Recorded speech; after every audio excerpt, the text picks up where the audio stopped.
Hello. My name is Charles Chambers. I am a citizen of the United States. I'm currently living in Spain, and this video is being made for the Office of the Director of National Intelligence. To use legal terms, one would say on or about, but on September 23rd, 2020, I was doing a live stream about the very strange case against Austin Ryan Steinbart, who I called Everyman.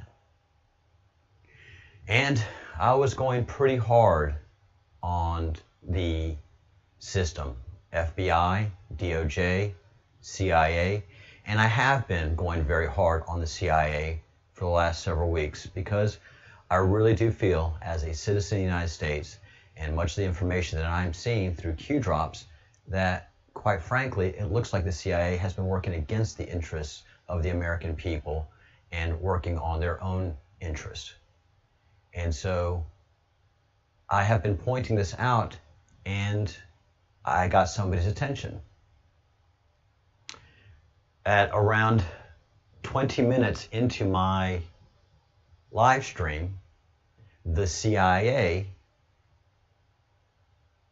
slid into my live stream. As you can see right here, between Mary P making comments.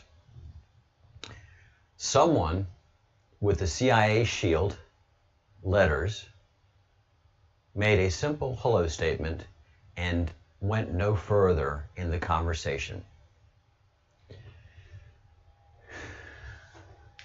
Anybody that's watching this that has anything to do with national security understands clearly that the spy game is a dangerous one, the most dangerous one.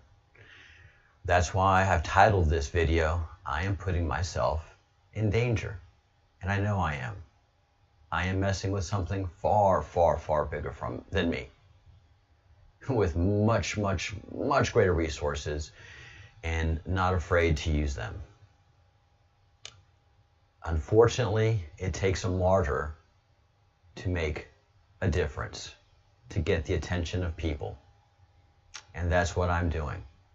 I'm putting my life on the line for the future of America, for us to understand who the people are that are in the darkest and deepest corners representing our country, and affirming whether they are representing our interests or their own. A little bit of background on me. My father was CIA. His name was Rodney Charles Chambers.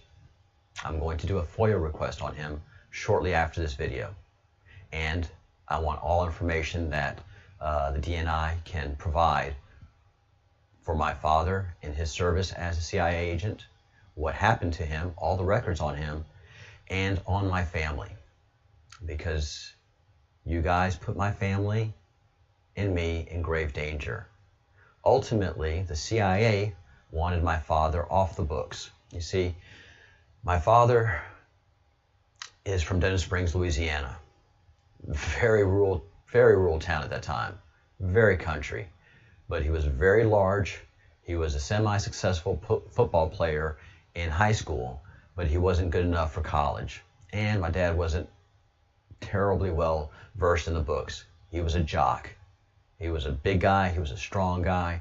Very clever, though. Very, very clever, very intuitive. Very smart. He just wasn't into that book learning, as we say in the South. He joined the Air Force because he couldn't get into college through football or through his academics. He was lucky enough to get into a program where he ended up coming to Spain and serving on the embassy staff in Spain. I don't know if he was recruited by CIA by then and just being groomed, or he got somebody's attention in the Spanish embassy and was then recruited for CIA. We don't know all those details. I hope to find out in my research on my own father. My father, again, barely graduated high school in a southern rural town, but was somehow able to pass the State Department entrance exam into the Foreign Service entrance exam, as it's called. This exam is one of the most difficult exams in government, and it's really designed to only allow the elite in, and CIA officers. And that's what happened. My dad somehow miraculously passed the Foreign Service exam, and my dad married my mom, who is an American citizen, but she's also from a Basque family in Spain. My grandfather moved to New York to make his successes, and my mom was born in New York City. So my mom and dad met in Spain, married in Spain, and my sister and I were born into the Foreign Service. And so by my dad being a CIA officer, I've always been in danger, even though I didn't know it, and sometimes I knew it. For many of the places that we went to, we were always in danger. And then they needed my dad off the books. And so they set him up, blackmailed him, and he had to resign from the State Department. But he never left our last place of deployment, which was Guatemala. And so he stayed there. And unfortunately, I think he got wrapped up into the human trafficking business, because he was always in some kind of import-export business. So whether it was drug trafficking or human trafficking, that's what I'm afraid they got him into, because he was big and intimidating and didn't take anything off anybody. So any operation that he ran was pretty much successful, and everybody kept quiet. So that's the background of my father. My father was CIA, so I'm part of the family office of the DNI. I'm part of the family. This person that came into my conversation was a person that was either trolling and hacking and representing themselves as CIA, which is a federal offense, is just as good as somebody pulling somebody over and impersonating a police officer. There's a reason we have these laws. Somebody cannot go around representing themselves as CIA and doing things like this. So if this is a hacker, this is a troll, we can figure out who he is very quickly. I'm a network engineer. I understand that we can get down to his MAC address and find out who this is and where that computer originated from. But I think this is a disaster recovery account for the CIA, a DERF account. I understand. I've been in government most of my life, guys, so I understand all of these things. I worked for a DERF facility for the Department of Education for a couple of years in Atlanta, so I understand what this account is for and its purposes. But for whatever reason, this person wanted to intimidate me. Whether it's a troll, if it's that, 3 to 5 years,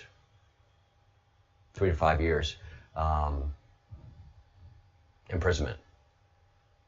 Easily done. So this needs to be investigated if it's a troll. If it's an actual CIA account, then it most definitely requires investigation. The CIA should not be intimidating me. The CIA works for me. I don't work for them. I should not be scared of my own government or my own government officials. But yet everybody knows that what I'm doing right here, right now, is putting myself in grave danger.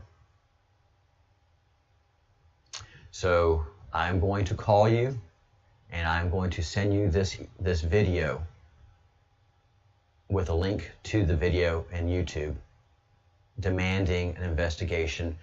But I also am demanding a callback to me. You can reach me at